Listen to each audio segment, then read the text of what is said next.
Hi, I'm Carlin Borisenko. In early 2020, I was the knitting Democrat who accidentally went viral on the internet for going to a Trump rally and then left the party. I became the conservative darling, was on all the shows, traveled around the country, and then realized that conservatives were no better than Democrats. If there's one thing that I've learned, it's that both political tribes are two sides of the same coin.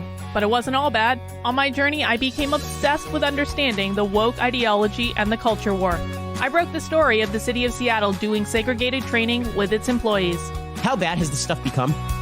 The city of Seattle has now put out, I'm not kidding you, this is according to Dr. Carolyn Borisenko, who's an organizational psychologist. The city of Seattle asked its white employees to voluntarily spend a day off in a training about their internalized racial superiority.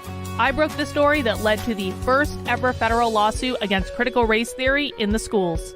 I broke the Coke Be Less White story, one of the biggest anti-woke stories of all time. It got over 30 million views.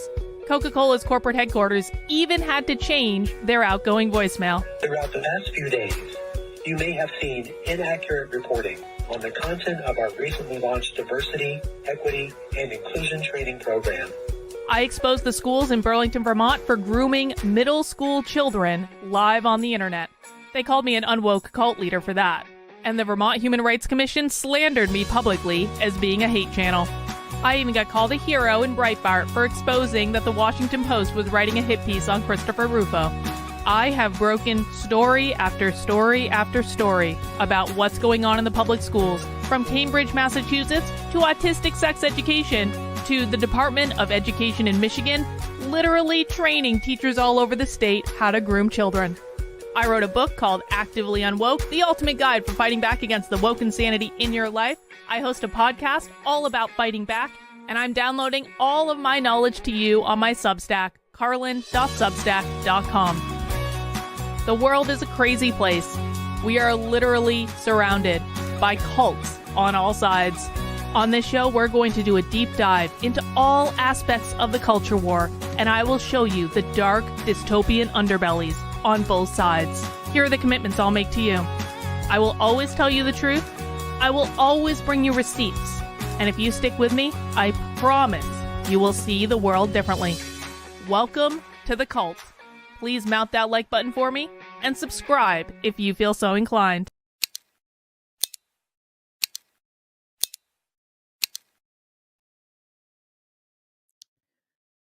Well, hello guys. It's a late night stream and I'm not even sure how many people are going to be here exactly, but I'm going to turn up my microphone a little bit because I can't even hear myself. Let's see. Now I can hear myself. Excellent. Well, you know, I want to complain a little bit. You guys mind if I complain a little bit? Why am I up at almost 1 a.m.? I'm up at almost 1 a.m.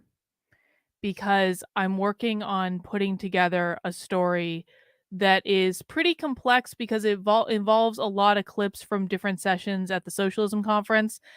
Because there was one theme at the socialism conference, and that's this idea of fugitive pedagogy, smuggler pedagogy, how they're going to get around the anti-CRT laws, how they're going to get around the anti-woke laws. I've been kind of dragging my feet on writing this story because it did involve so many clips from so many different sessions. It takes a lot of work to put together.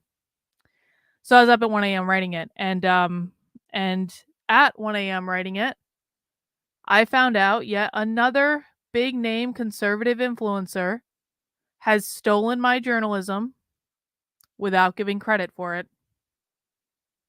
And I'm going to be honest, that was enough to get me to stop working on journalism that helps conservatives. I'm going to be really honest for a second. Like, that was enough to get me to say, you know what? Why the fuck are you up at 1 a.m.?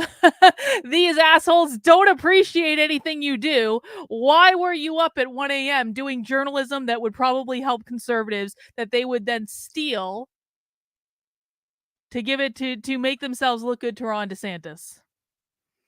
That was my general thought process.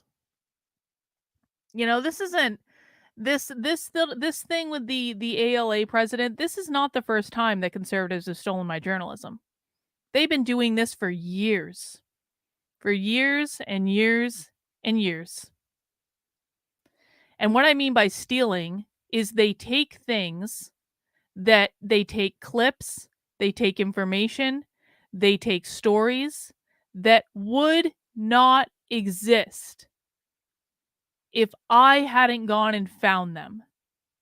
Oftentimes in my free time, time I could be spending with my husband, time I could be spending doing conservative's favorite thing, going to the gym, times I could be spending doing things for myself. No, I do this.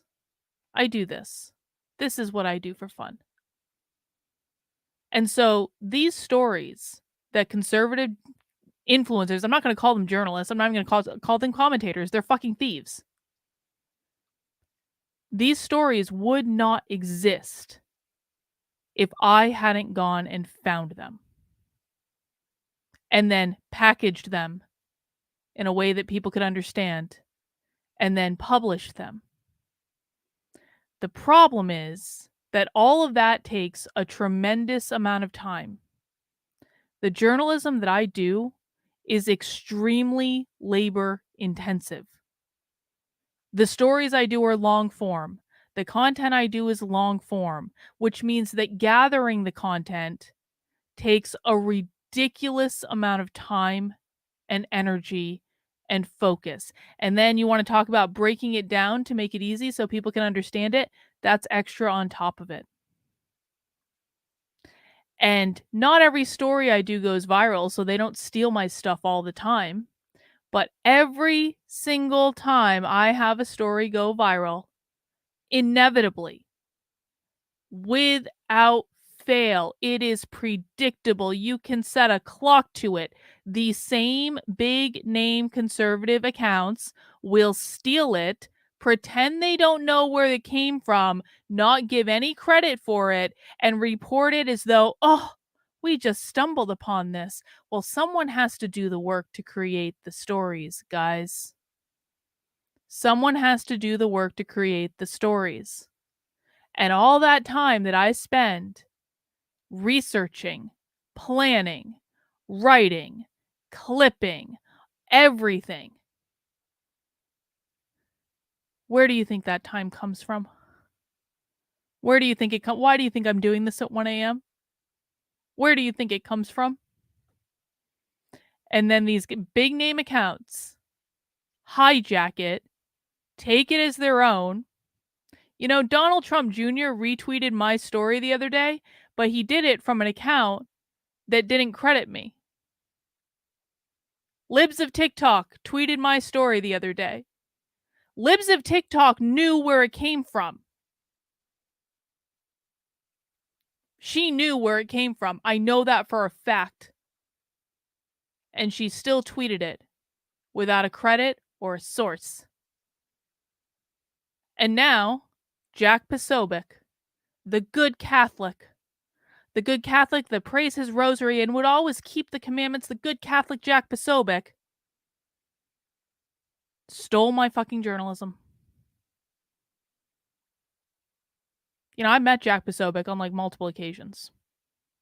Never had a bad thing to say about the guy. I ended up blocking him on Twitter because it was just, and now of course that's turned out to be the right decision. He was just coming after like the libertarians way too much and I didn't want to see it in my feed. And so I ended up blocking him on Twitter because I got so sick of him shitting on the libertarians, which by the way was really stupid. Jack Posobiec driving libertarians away from the right like cost the right votes. I hope people realize that. So I blocked him over that a while ago, but to be honest, I actually didn't really have anything against the guy. I thought he was a good person. And then today, I'm working. And I get this notification in my Twitter feed from someone who supports my work, Stop Woke Culture, shout out. And Stop Woke Culture was responding to Jack Posobiec. Exclusive! An exclusive he never would have gotten without my journalism. An exclusive that wouldn't have existed without my journalism. A story that you wouldn't even know about if I hadn't gone, paid for out of my own pocket, to a socialist conference to sit among 400 socialists for 3 days. If Jack Posobiec had done what I did, He would be, I put myself in danger. I put myself in danger. I was around Antifa. They surrounded me. They were probably going to kill me. Like, he would have made such a big deal out of this if he had done what I did. But he didn't. I did it. But he's got an exclusive based on my fucking journalism. Surely he credited me, right? Right? Surely he credited me. Exclusive, Kirk Cameron and Jack Posobiec announces Brave Books giveaway of Paso's anti-socialist children book in response to the ALA Marxist indoctrination plan for libraries. And then Stop Woke Culture responded to him and tagged me because Stop Woke Culture is a good and decent person that actually has values, and put, the link of where the story came from, the person that did the actual journalism. Jack, I think it's great to do a giveaway of your book, but why no mention of Carlin? She's an independent journalist, and yes, her politics and opinions may not align, but she was the source of the recording, and she's the one who attended the conference.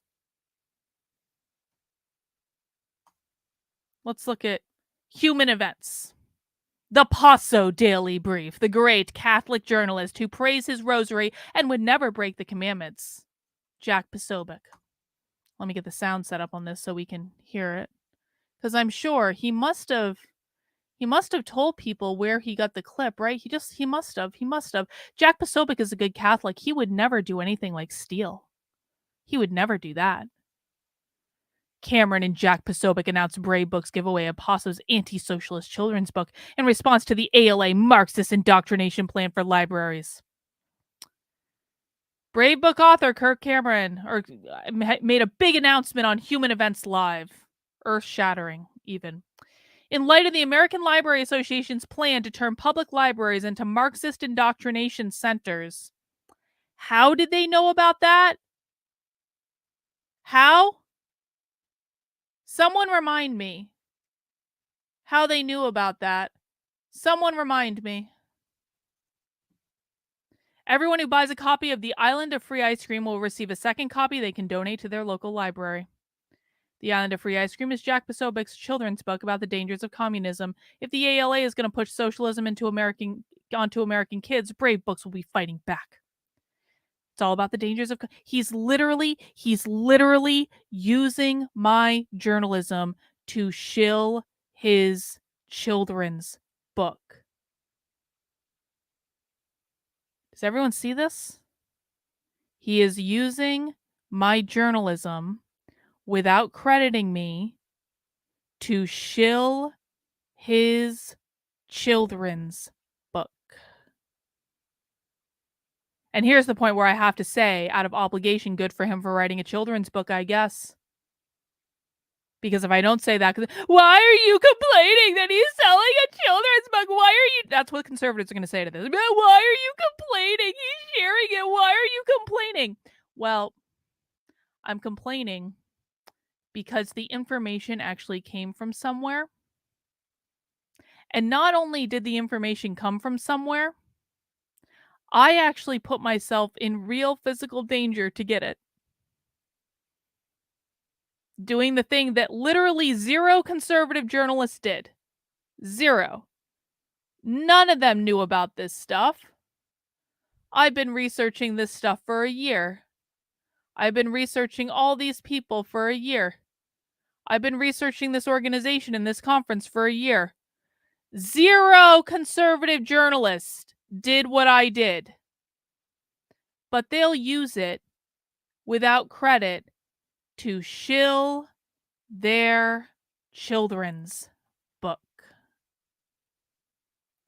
Cameron plans to read the book later in September at the Houston Public Library. He thanked ALA President Emily Drabinski for making her motivation so transparent. I wonder if Kirk Cameron had ever even heard of Emily Drabinski before this. I wonder if Kirk Cameron would have ever... maybe he had. There has been a lot of hullabaloo.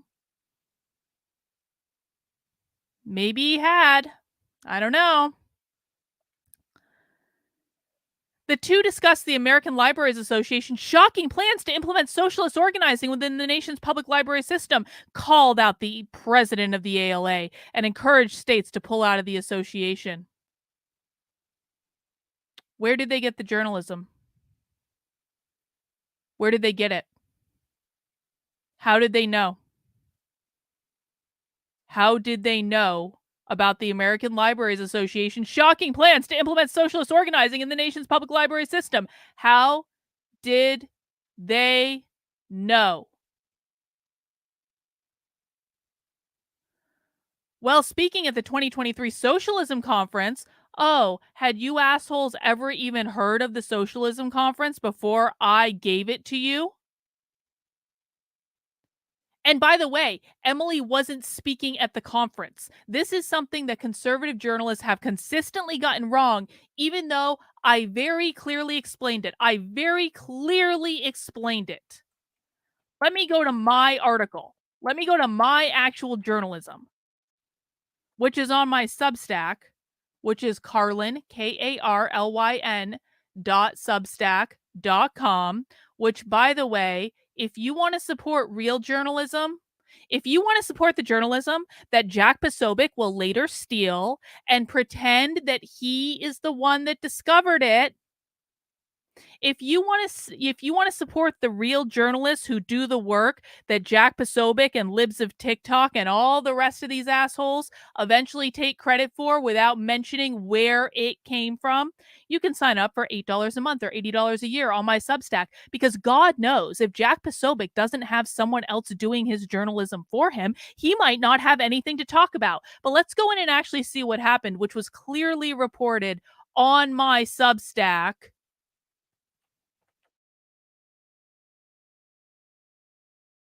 Because Emily was not speaking at the conference. I cannot tell you how many conservative journalists I have had to correct about this.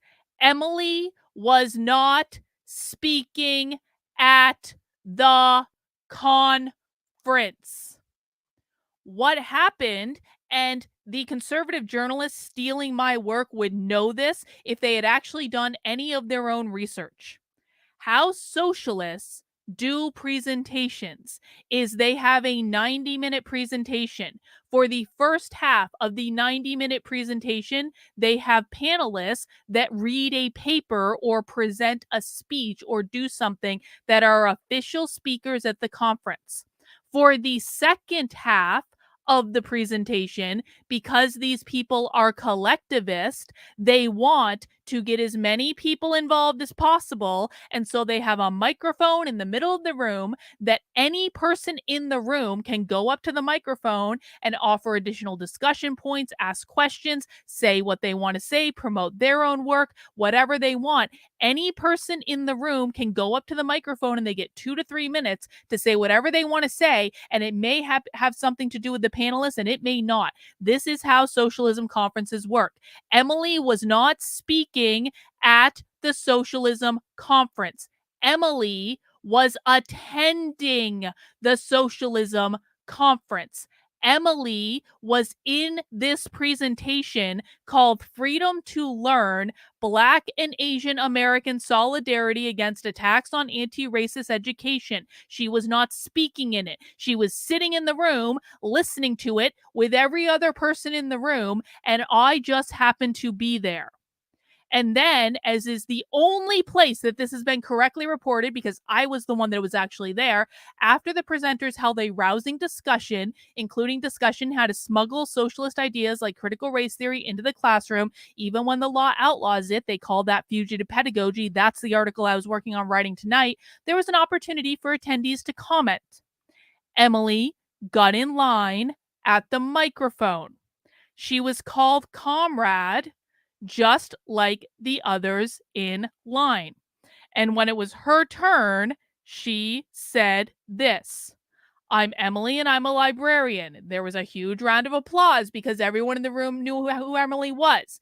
And then she said the thing about wanting to make libraries a site of socialist organizing. She was not speaking at the conference, Jack.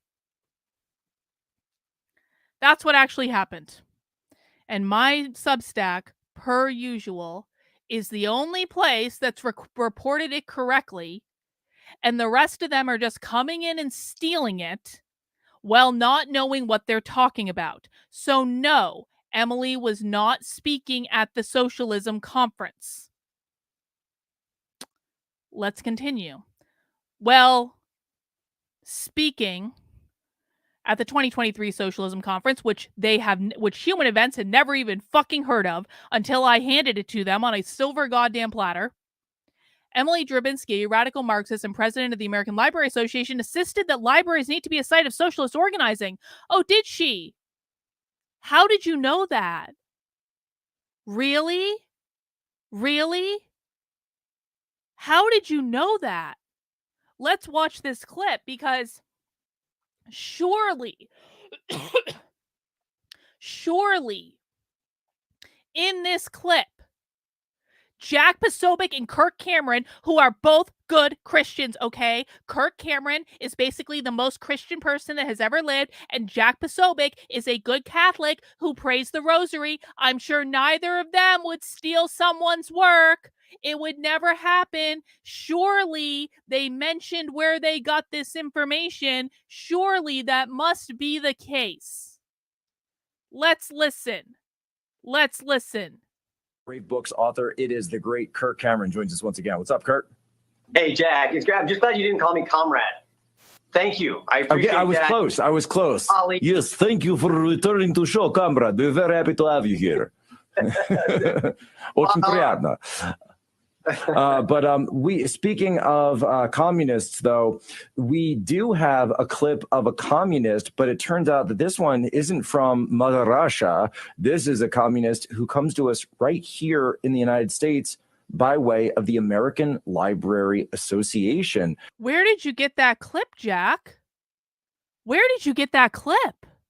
Surely you must have put yourself in danger for 3 days to go to a socialist conference undercover, surrounded by 400 socialists to get this information. Surely, Jack, you must have done the work yourself, because I know you're a good Catholic and you would never, ever, ever, ever, ever, ever, ever steal. It would never happen. You definitely wouldn't steal from someone who put themselves in danger to go to a socialist conference for 3 days to be surrounded in a room of people who would beat the shit out of them if they knew who they were. I'm sure you would never steal from someone who would do that, Jack, would you? Where did you get the clip, Jack?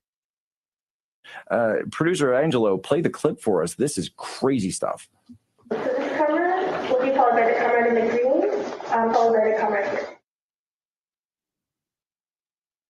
Hi, I'm Emily, and I'm a librarian. I just wanted to say thank you so much. I just want to say thank you for bringing up libraries and custom libraries, but also two libraries of all kinds, public libraries and higher education libraries, which then have been attacked in similar ways.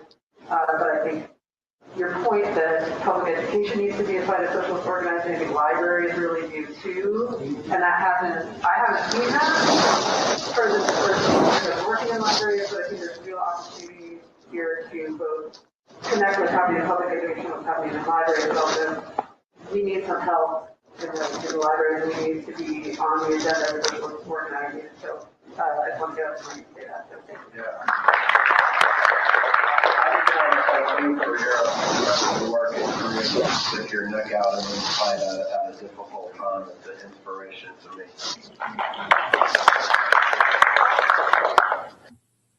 Okay, so for anyone who missed that, I know the audio was a little funky. Emily Drabinski, the president of the American Library Association. We were just talking about Antifa earlier in the show. This isn't Antifa. This is the president. Oh, wait. It's not Antifa, Jack. Oh, that's interesting, because I was at the conference and I guarantee you there was Antifa there. There were more than a few Antifa there. There were a lot of Antifa there, motherfucker. And Emily Drabinski, had you actually been a journalist and done any research on your own, Emily Drabinski was sitting among Antifa for 3 days attending the conference alongside Antifa. That's what happened, Jack. But surely the good Catholic is still going to give me credit, right? There's still time. There's 3 minutes left in the clip. Surely he's going to tell people where he got this information. President of the ALA, the president of all libraries in America, everyone that's in the American Library Association, public education needs to be a site of socialist organizing, and libraries really do too. So everybody knows that when you walk into a library now, if you have kids like I do, you walk into one of these public libraries, the first thing you are hit with, it's the woke agenda, it's the LGBT agenda, it's the communist agenda. It's right there. As soon as you walk in, there's a display, there's a table, there's something that's right exactly. You can't even go to these libraries anymore. Kirk, what are we to make of this? Yeah, this is crazy. You know what I keep saying is, it was crazy. It was crazy, wasn't it? Wasn't it crazy that someone risked themselves to go to this conference that you assholes didn't even know about, to go get this, to share it? Wasn't that crazy? I think it was so crazy, but surely they're gonna put their good Christian hats on, and they're going to give credit without stealing my work. She just said the quiet part out loud. This was from my understanding, at a socialist meeting in Chicago. She is referring to socialist organizing as something that she wants to see happen not only in public education, but in libraries where children are there. So she's wanting to turn them into socialists. She's already self-identified as a lesbian Marxist, and she's being referred to as one of the comrades in the room. So for those who are not familiar with socialism and exactly what that means, some might think that they like the ring of that word social. I'm social. I like to be social. I like social media. I like ice cream. Be sociable, socialize, right? Social. No. Socialism and comrades is ringing back to the USSR. This is ringing back to books that you read in school, like Animal Farm, where the comrades are the leaders that end up plundering all the property of the people and managing and controlling that society, and the people essentially become slaves. Even though they think they own all their stuff, it's all being controlled by the socialist government, which is really just a...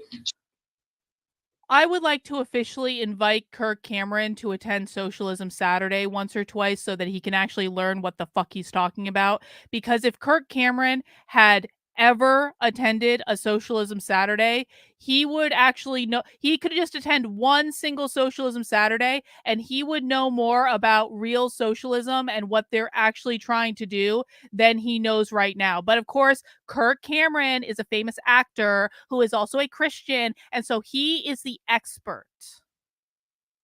Not the people who researched this conference for a year, not the one who actually went to the conference.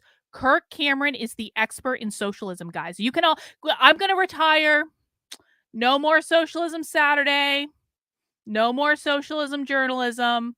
No more any of that, because you guys can just refer to Kirk Cameron from now on, and he's going to teach you everything about socialism, and Jack Posobiec's going to help him, because you guys don't need me. I didn't do anything. I didn't do shit. They got it from here, guys.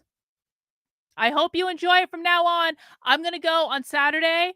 Victor and I are going to go out on a date, and we're going to go to a restaurant, and we're going to have cocktails and stuff, and then maybe go to a movie, because we don't need to do Socialism Saturday anymore, because Kirk Cameron and Jack Posobiec are going to take over from here, guys. Social transitional state from capitalism to communism. So socialism really wants to grow up and become communism. Communism is just socialism with a gun, as it's been said.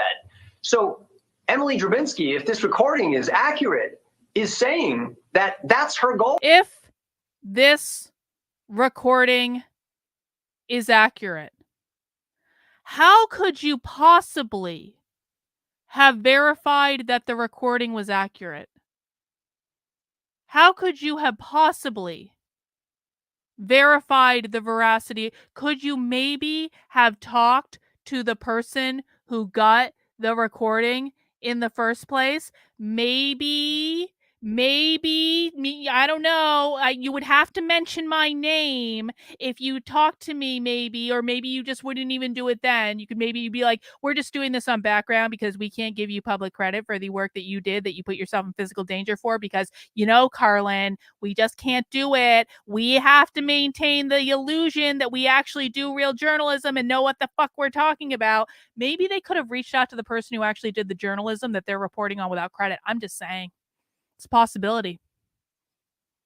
As a Marxist, is to organize socialist sites across the nation in your children's elementary schools and in their public libraries. Now, here's what's happened because of this. Already, the states of Missouri, Texas, and Montana have pulled their funding from the ALA because of this kind of activity that's been outed, and Emily Drabinski being outed. Arizona, Idaho, Illinois, Georgia, Louisiana, South Carolina, Wyoming, and Tennessee are in the process of pulling out of the ALA and all of their funding. We recommend every state pulls out of the ALA. You wouldn't be funding the KKK. You don't want to be funding the Nazi Party. You don't want to be funding communist socialism. And now watch what's going to happen. Watch what's going to happen.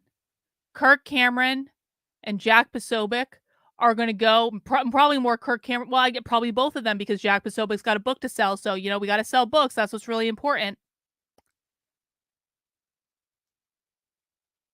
Watch what's going to happen from this, guys. Kirk Cameron and Jack Posobiec are going to go on a whole media tour using my journalism to try to promote themselves and what they're doing, and saying, we're the ones that got the libraries to leave the National Association. We're the ones that did that. It was all us. We did it.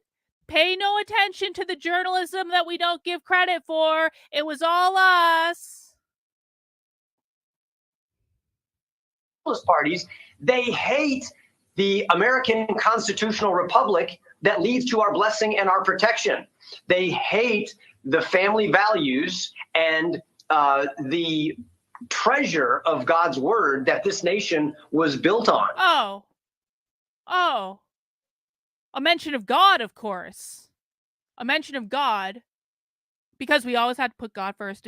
God, ignore that commandment that says thou shalt not steal. That such an unimportant commandment, guys. We put God first in our lives, and that means we obey all the commandments except the ones that tell us not to steal. But did they ever mention the person that actually did the journalism, that gave them the clip, that is now going to facilitate their little tour to sell children's books and have ice cream socials or whatever the fuck?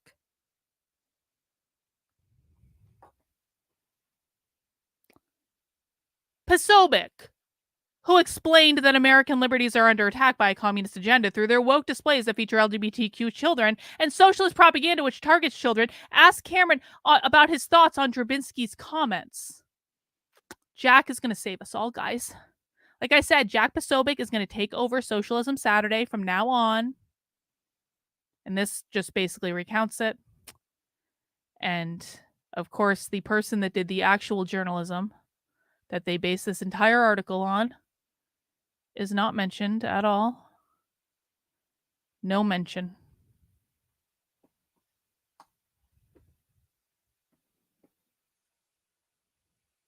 It says, it is not fair for them to not reference you, Carlin. I was on the fence for a while, and now I'm a paid subscriber, if that is any consolation. Well, it is a consolation.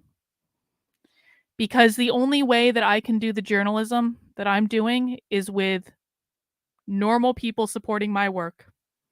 Knowing that Jack Posobiec will steal it every single day and not think twice in order to sell more children's books. Never giving credit where credit is due, which means that people who are interested in this type of content will not know where it came from. And it inhibits my ability to reach more people, get more supporters, that sort of thing. So if you know where it came from and you know the work that goes into this stuff,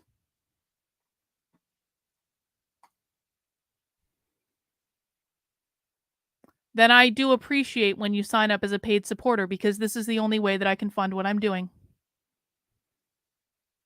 I talked on my stream earlier about the fact that about the fact that, you know, every single time a story of mine goes viral, conservatives steal it and claim it's their own every single time. And every single time I say, "Hey, maybe you wanna give credit to the person who actually did the journalism," what I hear from a lot of normal, like, regular conservatives is, "Why aren't you just happy that someone's covering it? You're just doing it for the money." Well, the socialism conference cost me over $3,000 out of my own pocket to cover.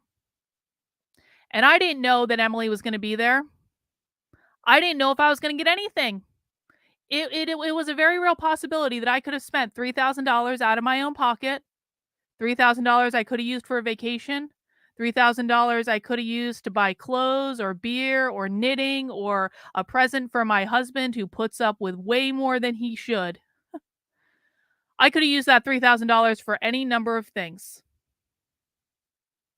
I used it to fly my ass to Chicago, to get a hotel, to buy a recording equipment, to buy disguises so that people wouldn't know who I was, to pay for food, to do everything that what to give up the days of work that I had to give up to go cover this. I paid out of my own pocket for that, hoping that there would be there because I've been researching this group for a year, a group that Jack Posobiec and Kirk Cameron didn't even know existed. I've been researching this conference for a year. I've been tracking all the activists that have been there for a year. I've been teaching people about socialism on Socialism Saturdays for a year, all to prepare for doing this. Because you can't just walk into a socialism conference without preparing massively. And if you don't prepare, you're going to stick out like a sore thumb and you're not going to get anything. And they're going to kick you out. They're going to kick you out at best. At worst, they're going to kick your ass. I did all of that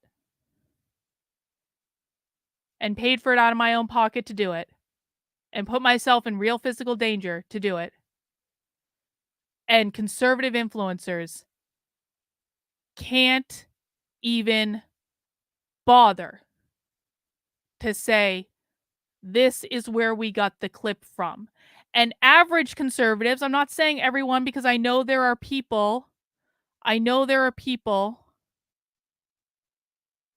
that don't, I know there are conservatives that don't do this.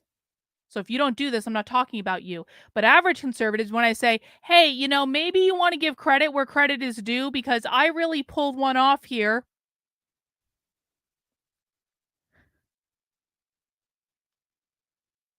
When you say that, average conservatives say, why are you complaining? Are you just doing this for money? You're just a grifter. No, bitch. The grifters are the people who steal my work without doing any work of their own.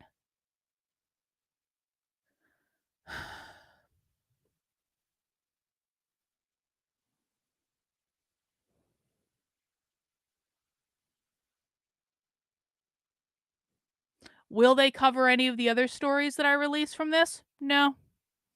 No. That won't happen. Because they never do. And then they act all surprised when everything that I've already been showing you guys for years comes true. How could we have possibly known? Oh, because I've been doing journalism for 2.5 years to show you this.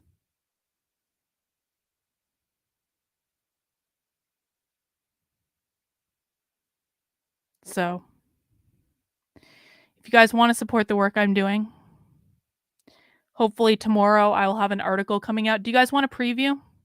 Do you guys want a preview of the article I've got coming out? Give me 1 second, I can give you a preview. Since you're here,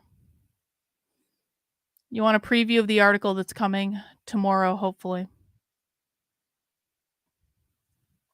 That way you'll know where it came from. When Jack Posobiec steals it, you'll know where it came from because you saw it before it was even published.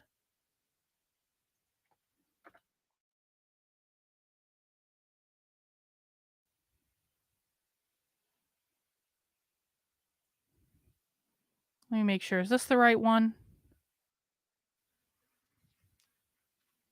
Shit, that's not the right one. Hang on. Stand by. Can I play QuickTime in... I may not be able to show you guys what I wanted to show you. Well, we can look at this guy. We can look at this. And I'll describe what the rest of this is coming. This is a guy named Jesse Hagopian. It's going to pull up in a second here. It just takes a second. Because I don't have a super fast computer because I have to pay for all this shit out of my own pocket. So, you know. There's a guy named Jesse Hagopian. Jesse Hagopian is a teacher in Seattle. He is a member of the Black Lives Matter in School Committee. He works for an organization called Rethinking Schools. I have... Where is that? Well, I have it somewhere. Rethinking Schools is a socialist organization that they provide curriculum and material for teachers. I actually have their teacher planner book. Anyway, there's a guy named Jesse Hagopian, and he's going to talk about something called fugitive pedagogy. He's going to say some other things too. Let's listen. So I just want to wrap up by talking about why I think this struggle for anti-racist education right now should be a central fight for the left, for the socialist movement in this country, for everyone, and struggles for social justice. I think too often the left organizations have seen education as just one. So Jesse Hagopian, who is a socialist teacher and trains other teachers, is speaking. He's actually speaking at the conference. Emily didn't speak at the conference. This was the session that Emily attended. Jesse Hagopian is essentially saying that fighting for anti-racist education has got to be the central focus of the far, far left, because he's speaking at the socialism conference, because this is how they're going to reach the most amount of people, is by pushing anti-racist education into schools. This is how they he's admitting their goal is to indoctrinate children. One among many arenas of struggle, instead of seeing it as a centrally, strategically important struggle. That has the potential to bring together tens of millions of people. When you think of everyone as a public school student, and all the parents, and all the educators who are unionized, this is like a key battle. This should have always been a major focus of those of us who want to transform the world and see a socialist society. Anti-racist education should have always been the main focus of those of us who want to see a socialist society. He said this out loud. That can bring together millions of multiracial people together in a common struggle. But now that the far right has made it their number one way to in the struggle, I think we really have to see the urgency of focusing our movement around the struggle for anti-racist education. And I'll just end by saying that we're seeing that potential in some incredible fight back that's happened. But the reality is there's an incredible fight back happening, whether it's just classroom teachers who are refusing to lie to students even though the law says they have to, and they're doing what Jarvis Gibbons calls fugitive pedagogy. Fugitive pedagogy, and this will be explained in other clips that are going to come out in this article. Fugitive pedagogy is when teachers in states that have banned the teaching of critical race theory or banned like woke stuff in school, like Florida specifically, fugitive pedagogy is when those teachers ignore the law, overtly ignore the law, to smuggle their socialist ideas into the curriculum. Another clip I have of Jesse Hagopian is from a different session. That was the one I was looking for earlier.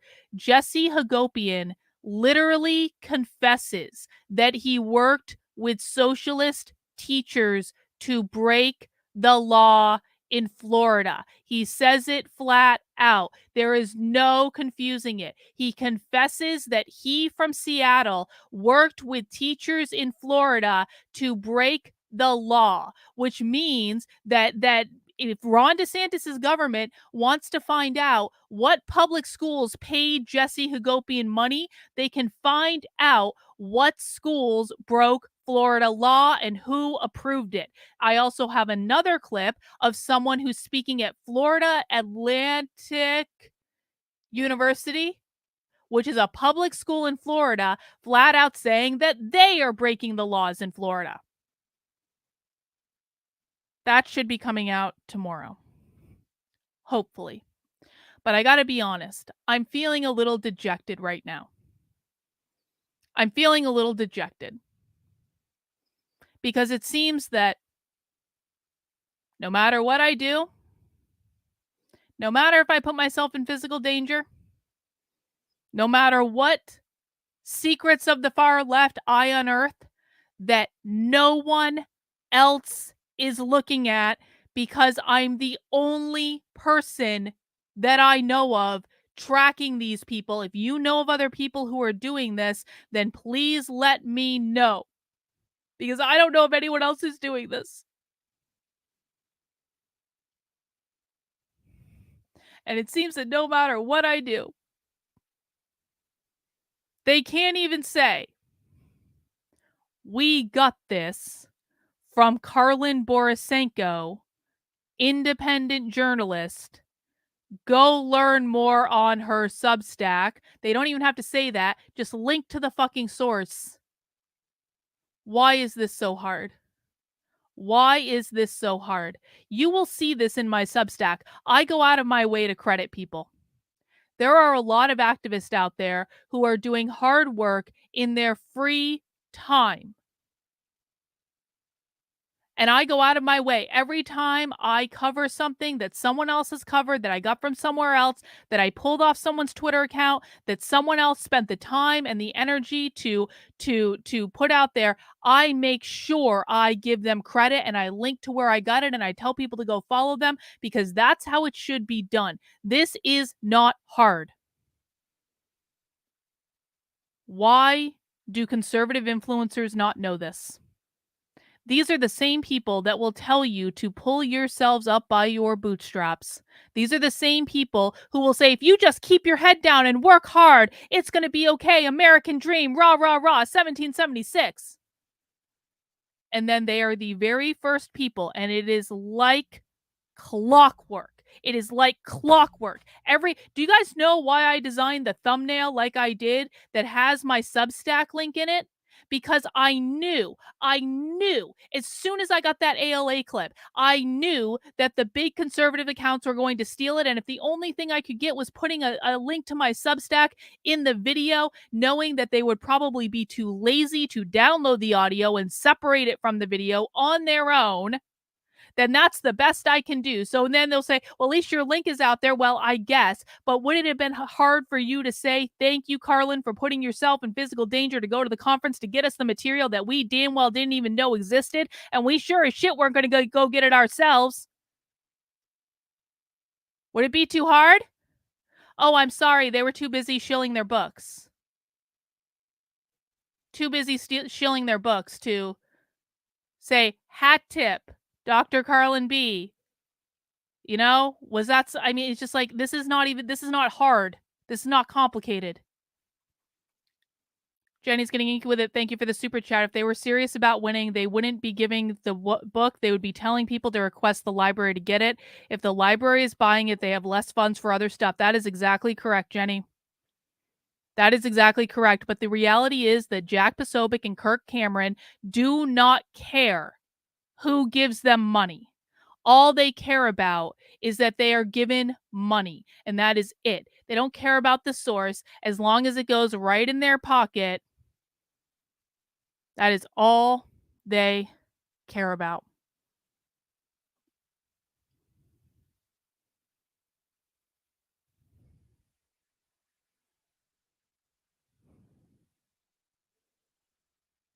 So, if you guys want to support the work I'm doing, and you want to be the first to know, when I launch the stories that conservative influencers will steal and claim as their own, within hours of me launching the story, then you can sign up to support me on my Substack, because the only support I get is grassroots funding from people like you. I don't take money from organizations. I don't take people who want me to push a political bias. I don't take any of that, because my only goal is to tell you the truth and provide you the receipts of what is going on so that you can see for yourselves, and then you can decide what you're comfortable with. I always come with receipts. I always do my own research. If I am citing that something that someone else has done, I will give them full credit and link to them so you can go and follow them and support them if you feel so inclined. But my Substack is full of original journalism that has been stolen over and over and over and over and over and over and over again by conservative influencers who are too lazy or too chicken shit to go to the socialism conference that had 400 socialists and be surrounded by them for 3 days of your time. Could get your ass kicked in any moment. You don't really know. And get the material. But remember, guys, I have to keep the good Catholic Jack Posobiec in business. So if you want to support the work I'm doing, you can head over to Carlyn, KARLYN.substack.com. Sign up for a monthly subscription of $8 a month or an annual subscription of $80 a year. You can also support my work on Locals, on Patreon, through a one-time gift on my website, through a membership on this here YouTube channel, or for Super Chats. Thank you, Reapzilla. I do appreciate it.